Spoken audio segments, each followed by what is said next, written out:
You know, pupunta tayo ngayon sa One Pots. Magpapa-upgrade tayo ng variator ng Ohlins at saka magpapakabit tayo ng busina sa Vespa Primavera natin. And check out natin kung magkano magagastos natin dito sa upgrade na to.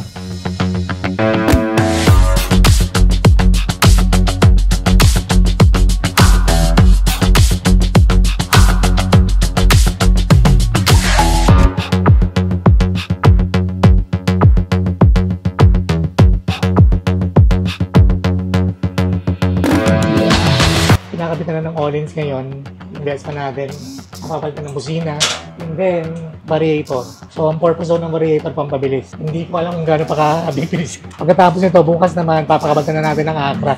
Gastos!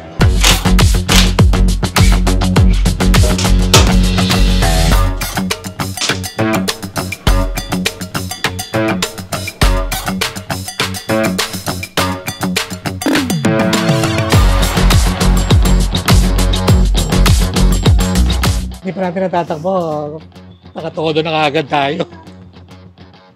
Ito yung ikakabit.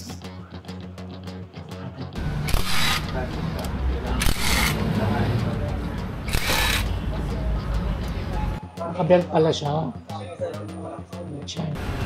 Isa na lang stock na ito da? Bakit nga ba tayo nagpapa-upgrade ng variator? Of course, improve acceleration, higher top speed, tapos, smoother power delivery. Mas siya, may top speed na siya. Better engine efficiency. Yung variator kasi can help your engine operate and can operate more efficiently by keeping its optimal power band for longer duration. Yeah. You know, this can lead to more of a responsive ride and in some cases, even improved fuel economy. If you need power, you have the power. Sa busina naman, medyo may na talagang busina ng Vespa. So when you're riding a motorcycle, you want all the attention to be you. Just in case na merong mga sasakyan na kakating ka or hindi ka nakita, businahan mo para nalaman nila na nandyan ka. Kasi the problem with that is, if they don't see you, most likely, they're gonna hit you. So might as well. It's for your safety. Lagi yan. Faux lights, busina. Automatic yan. And then, bakit tayo nagpa-upgrade ng Ohlins? Enhanced ride comfort, importante yan. Your comfort when you're riding ang Vespa, yung stock niya, matagtag. You know, you can adjust it. On your riding style, di ba? Improve handling. Pag nararide mo na siya, mas may control ka na pag meron kang, pag in-upgrade mo yung suspension. Tapos, better performance under load. Anong ibig sabihin yan? If you're frequent rider with a passenger or carry heavy loads, Ohlins suspension is particularly beneficial. Bakit? It handles additional weight more effectively, diba? And then preventing suspension from bottoming out and maintaining consistent performance. Yan. Enhance aesthetic appeal. Putya, pumapogi yung motor. Pag nakita mo talaga yung battle ng Ohlins, ang ganda niya. Pag nagre-ride ka na, it reduces your fatigue. Siyempre, mas less tagtag, mas less pagod, diba? Yung resale value niya, mas tumataas. Kasi siyempre upgrade na siya eh. Diba? So, yun yung mga reason kung bakit ko siya in-upgrade. Ito yung mga breakdown na nagastos ko. Yung Ohlins, 54,000 pesos. Front and back.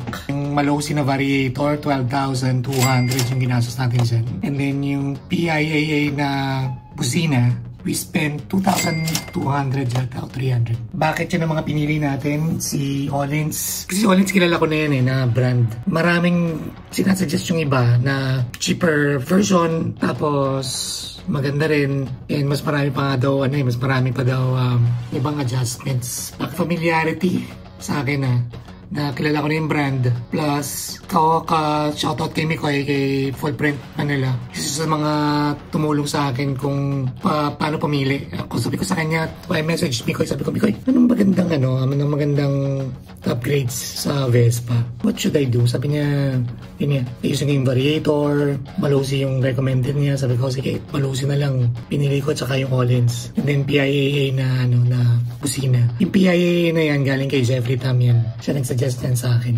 Crucial, yung mga, kasi since nagve-Vespa na sila, first time ko mag-Vespa. I'm not familiar with Vespa. As in, zero knowledge. First time ko nga mag-ride ng Vespa tsaka ng scooter. So, crucial yung mga kaibigan mo na pwede mong pagtanungan, tsaka yung research. Necessity ba yung pinagbibili kong yan? Honestly, it depends on how you drive.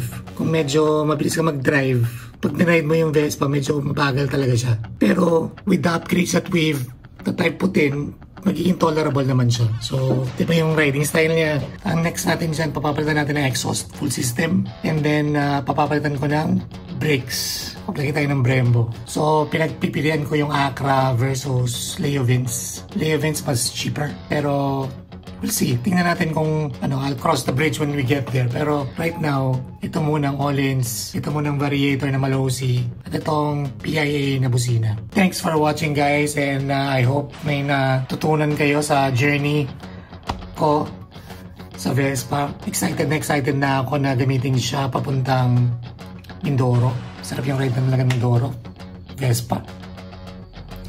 And then of course, we're gonna be joined by Moto Market, by Vespa Kikays, by Fullprint Manila, by Insta360, by Camera House. Daming brands natin kasama with this, and I am so excited. And thanks always for watching and supporting this channel. Kung hindi pa kayo nakasubscribe, gagawa tayo ng maraming content. I hope you guys can follow our journey, my journey, in our motorcycle trips. Kung saan pa tayo pupunta. Kasama natin yung mga tropa at mga kaibigan natin. And I'll see you guys in the next video. Peace.